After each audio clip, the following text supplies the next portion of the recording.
सभी दर्शक और श्रोताओं को मेरा सादर प्रणाम। जय जय श्री महाकाल। आज हम बात करते हैं, जैसा कि हमारी पिछली कुछ वीडियोस के अंदर मैंने कहा था कि अगली बार जब भी आऊँगा तो इस सृष्टि के 3 गुण जो आधारित है हमारा जीवन, हमारी प्रस्तावना एवं परिभाषा, उसके बारे में मैं आपको बताऊँगा, जो कि आधुनिक विज्ञान इन सबसे अनभिज्ञ है। आज चाहे कोई घटक सजीव, निर्जीव, स्थूल या सूक्ष्म वस्तुओं में विद्यमान होते हैं, किसी भी वस्तु से प्रक्षेपित स्पंदन उसके सूक्ष्म मूल सत्व एवं रजक तम घटकों के अनुपात पर निर्भर करता है। से प्रत्येक वस्तु का प्रभावित होना तय है। मनुष्य के इसका अनुपात केवल साधना में ही परिवर्तित किया जा सकता है। आज देखिए, आज की दुनिया में विज्ञान के हिसाब से माने तो सिर्फ और सिर्फ तीन तो क्या, बहुत तत्व हैं, इलेक्ट्रॉन, प्रोटॉन और भी कई सारे, परंतु जो सृष्टि चलती है उसके मात्र 3 गुण हैं, रज, सत और तम। आज देखिए, हम इन तीनों गुणों की बात करते हैं तो इन तीनों गुणों में कौन कौन से गुण हैं और कैसे हैं। 3 गुण माने गए हमारी सृष्टि में, सत, रज और तम। इनकी विशेषता, अगर सत तत्व की विशेषता हम जाने तो सबसे अच्छा है पवित्रता तथा ज्ञान। इसकी विशेषणा है सात्विक। उदाहरण, सात्विक मनुष्य किसी भी फल अथवा मान सम्मान की अपेक्षा अपने स्वार्थ के बिना समाज की सेवा करना पसंद करता है। इसी तरह हम रजगुण की देखें तो क्रिया तथा इच्छाएं, हमेशा रजगुण वाले की कुछ न कुछ क्रिया और इच्छाएं सदैव रहेंगी और वो अपना जीवन जीना पसंद करेगा राजसिक अनुभव से। राजसिक मनुष्य का उदाहरण सबसे अच्छा है, स्वयं के लाभ तथा कार्य सिद्ध हेतु जीना। तीसरा है हमारा तमोगुण। इसमें हमेशा अज्ञानता और निष्क्रियता ही इसकी विशेषज्ञता है और इसकी विशेषण है तामसिक, बात बात पे गुस्सा करना, दूसरों को हानि पहुंचाकर भी अपना स्वार्थ सिद्ध करना, ऐसा है तामसिक गुण। अब इन्हीं तीनों में सतगुण त्रिगुणों में सबसे सूक्ष्म तथा अमूर्त है, इंटेजिबल। सत्वगुण दैवी तत्व के सबसे निकट, इसलिए सत्व प्रधान व्यक्ति के लक्षण प्रसन्नता, संतुष्टि, धैर्य, क्षमा करने की क्षमता, आध्यात्म से प्रति बहुत अत्यधिक झुकाव इनका सदैव बना रहता है। त्रिगुणों में सबसे कनिष्ठ तम गुण है। तत्व प्रधान व्यक्ति आलसी, लोभी, सांसारिक इच्छाओं से आसक्त रहता है और रजोगुण सत्व तथा तम को ऊर्जा प्रदान करता है। कैसे? व्यक्ति यदि सात्विक हो तो सत्व प्रधान कर्म को ऊर्जा प्रदान करता है और यदि तामसिक हो तो तम प्रधान कर्म को ऊर्जा प्रदान करता है। क्योंकि सत्व, रज तथा तम अमूर्त है, ये मैं आपको पहले भी बता चुका हूँ। अब बात करते हैं कि इनके जो स्थूल कण है कैसे विराजमान होते हैं, मापे कैसे, इनका मापदंड क्या है। तो देखिए, स्वरूप इनका रहता है स्थूल, मूलभूत सूक्ष्म कण, सूक्ष्म तथा अमूर्त में पहले आपको बता चुका हूँ। अब इनको मापना कैसे, जैसे कि हम आज की साइंस को अगर मापें तो प्रयोगशाला में जाकर शक्तिशाली इलेक्ट्रॉन, माइक्रोस्कोप जैसे द्वारा यंत्रों से माप लेते हैं, परंतु हमारे उसको कैसे मापें। उसमें मापने के सूक्ष्म इंद्रियों के माध्यम से, जो छठवीं इंद्रिय है उसके द्वारा हम इन्हें माप सकते हैं। समावेश मापदंड सबसे छोटा संपूर्ण स्थूल सृष्टि और रजोगुण, तमोगुण, सतोगुण के लिए संपूर्ण सृष्टि, भौतिक, मानसिक तथा आध्यात्मिक जगत सबसे छोटे स्थूल कण पर भी सत्व, रज, तम से बने हैं। हमारे विचार जो कि अदृश्य हैं वो त्रिगुणों से बनते हैं। चलो ठीक है, मान लेते हैं कि साइंस में इलेक्ट्रॉन, प्रोटॉन, इसके द्वारा ऊर्जा स्थूल सृष्टि में बने हैं, परंतु हमारे विचार कैसे बनते हैं? वो जो कि अदृश्य हैं, वो जो कि दिखते नहीं हैं, वही इन हमारे त्रिगुणों से बने हैं। संपूर्ण सृष्टि की सारी गतिविधियों से हमारे निर्णय, हमारे विकल्पों में इत्यादि पर प्रभाव डाल सकते हैं। सत्व, रज तथा तम स्थूल विशेषताओं पर भी प्रभाव डालता है। उदाहरण के लिए तमोगुण भौतिककरण अथवा घनीकरण करवाता है।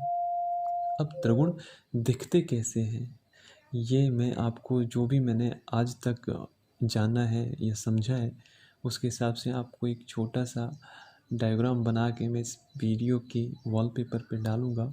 आप उसमें देख सकते हैं कि किस तरह से दिखाई देते हैं और किस तरह से।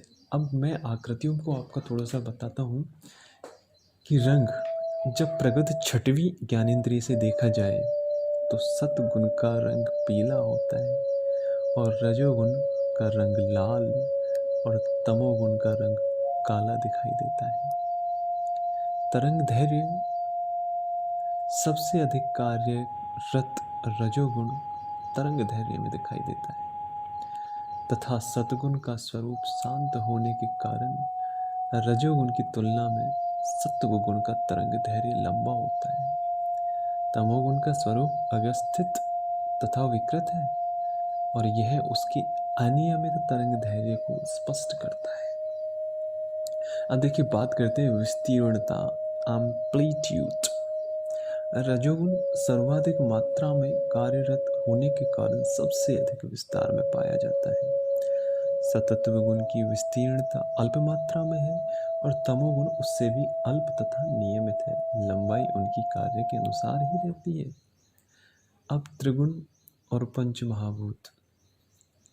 देखिए, पंच महाभूत में त्रिगुणों से बने हैं। पंच महाभूत पृथ्वी, आपत्व, तेजवत्व, वायुत्व तथा आकाशत्व है। ये पंच महाभूत जो अदृश्य तथा स्थूल रूप से दृश्यमान होने वाले घटकों में भी सूक्ष्म है। नदी समुद्र से बनते हैं। संचित में महाभूत ब्रह्मांड के निर्माण के आधारभूत घटक हैं। आइए अब हम जानते हैं कि प्राकृतिक आपदाएं कैसे आती हैं। ये पृथ्वी में रज तम बढ़ता है तो इसका रूपांतरण युद्ध, आतंकी गतिविधियां, प्राकृतिक आपदाओं की वृद्धि होना, रजतम की मात्रा बढ़ने पर पंच तत्व असंतुलित हो जाते हैं जिसका रूपांतरण महाविपत्ति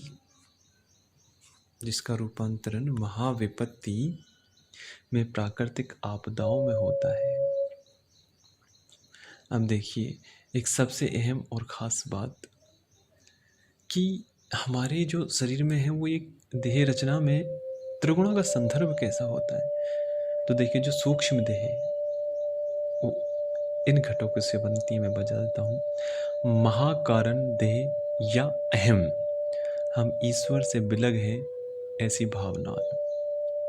कारण देह या बुद्धि, निर्णय लेने की प्रक्रिया या हम किसी से तर्क करते हैं तो उसकी क्षमता। आत्मा, प्रत्येक अंतर में ईश्वर का ध्यान। मनोदेह या मन, संवेदनाएं, भावनाएं, इच्छाएं या विचार। प्राणदेह शरीर को जीवित रखने के लिए आवश्यक ऊर्जा देना। स्थूल देह पंच ज्ञानेंद्रियों से बनी स्पर्श, रस, ध्वनि, गंध और दृष्टि। तो ये त्रिगुणों से हमारे जो इस देह का निर्माण हुआ है वो इस तरह है। और जो मैं आपको समझा चुका हूँ, मुझे भी इतना ज्ञान है। अगर मुझसे इनमें कोई गलती हुई हो तो मुझे क्षमा करना। एक छोटी सी बात और मैं इसमें बता देता हूँ कि कौन व्यक्ति कैसा दिखता है।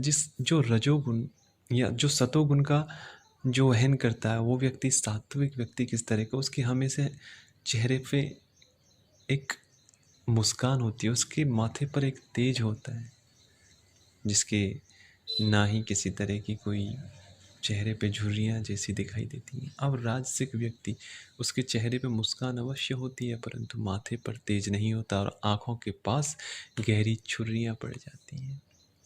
तामसिक व्यक्ति, उसका मुंह हमेशा क्रोध से भरा हुआ रहता है और आंखें नीचे धसी हुई होती हैं। अब देखिए, इनकी एक छोटी सी कल्पना, स्वभाव दोष, अपनी भावनाओं और विचारों पर और कृत्यों पर पूर्ण नियंत्रण, सात्विक का बताता हूँ।